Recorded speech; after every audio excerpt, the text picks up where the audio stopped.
This is when I went to the airport the other day, and you know those new cancer machines they have, they make you walk through? Thank you. The TSA guy was like, I was like, no, man, I don't want to do that. Just pat me down. And then, you know how fucking lazy they are. They're like, it's just, whoever couldn't make it at fucking Taco Bell, they're like, you want to be a TSA person? You want to come over here and you want to do this? Because you can fuck with these people and they can't do shit back to you. You'll get punched at Taco Bell. So anyway, I was like, no, man, just pat me down. And then he goes, what? This is government approved. You don't. It's the government, man. I was like, I know, exactly. That's why I want you to pat me down. Who trusts the government anymore? I was like, come on. Apparently you guys do. I'm sorry. I didn't mean to bring that up. That's fucking... My bad.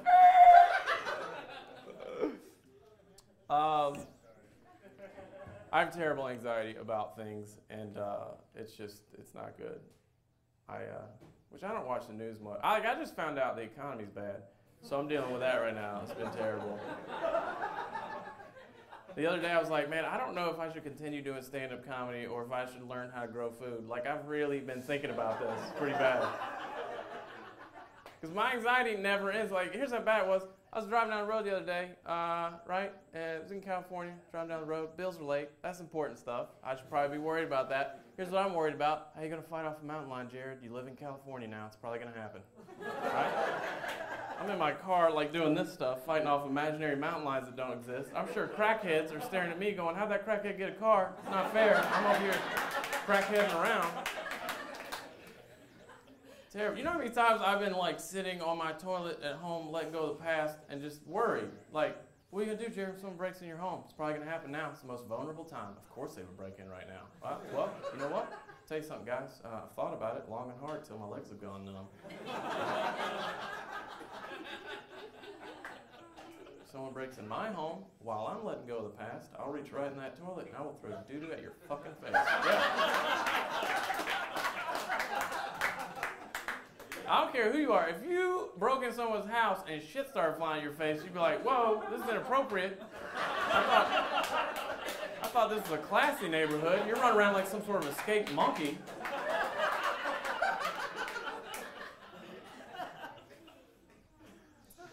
Great. My left ball was hurting me like 3 years ago. I don't know why I looked at you when I said that.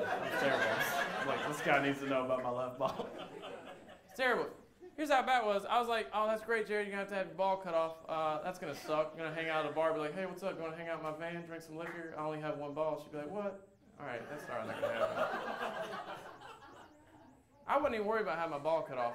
Here's what I was worried about. What are you going to do, Jarrod, when you go to the hospital and the nurse lifts up your gown, takes a picture of your penis, and then it ends up posted on tinyhospitalpenises.com or some other website that I don't know if it really exists or not, but I don't have the balls to look it up because if I do find out tinyhospitalpenises.com exists, I'm going to be really fucking freaked out, guys.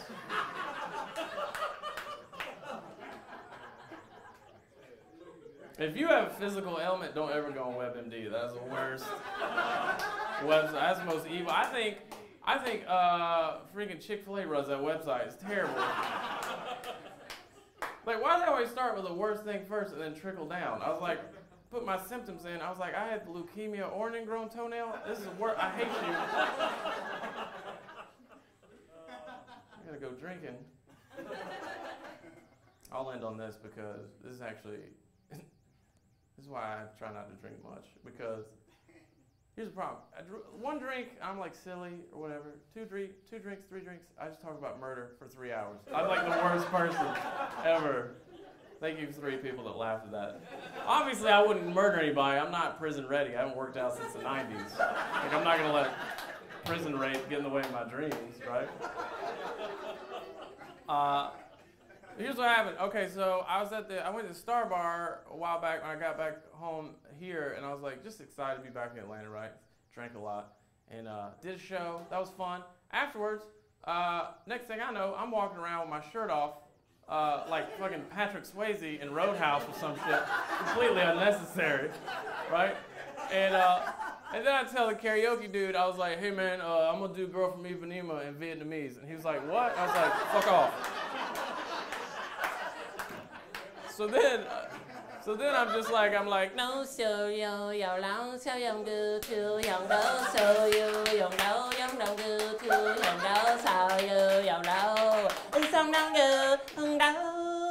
and then he cuts me off, and I was like, really, Mr. fucking Karaoke King over here with your fucking Starship Enterprise karaoke equipment, trying to fuck up other people's dreams in life and shit. You should wear a condom next time so you have to do this fucking job, trying to fuck up my dreams. All these people want to hear me do my goddamn shit, right? And I looked out, and everybody was just like,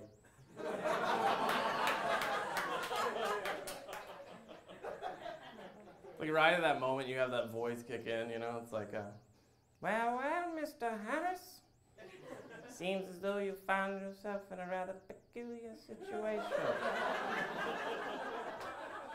How will you ever find your way out of this one? Do tell, do tell. Next thing I know, I'm in the parking lot screaming at 5 grown black men. Yeah, that's what Jarrod does when he gets drunk, right?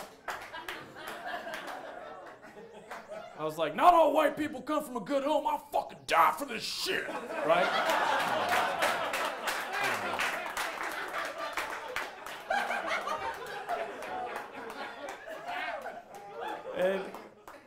And then there's this black girl there trying to explain to them not to beat my ass, right? Next thing I know, I end up in my van with a $6 mix CD I bought from a crackhead. I don't even know why I remember it was $6. I think it's just I'm really good at math when I'm drunk, so I don't worry about numbers. So, and I'm trying to crack jokes with her. I'm like, man, it's crazy. I never seen a black girl get in a white dude's van before, huh? Ha, ha. And of course, she didn't think it was funny, but it's true. Black women never get kidnapped. Think about it. I've never seen a black woman on the back of a milk carton. Yeah. Try grabbing a black woman in a Target parking lot and see what happens. Like this, she'll just be like, "Get your goddamn hands off me, motherfucker! I knocked the white off your motherfucking face, bitch, little sick ass motherfucker! You better go home, put your goddamn lotion in the basket, little motherfucker. I'll beat your goddamn ass, little weak ass bitch." You'd be like, okay, I'm gonna go over here and be white in my van. I'm sorry, I didn't mean to. I'm gonna go over here and listen to my Joey Lawrence tape. The white women are always like, "You have a van? My dad has a van. Are those gardening tools? Is that lime? I'll go hiking at night." It's never a good situation. It's never. Thank you guys. It's been great. I'm done. Thank you.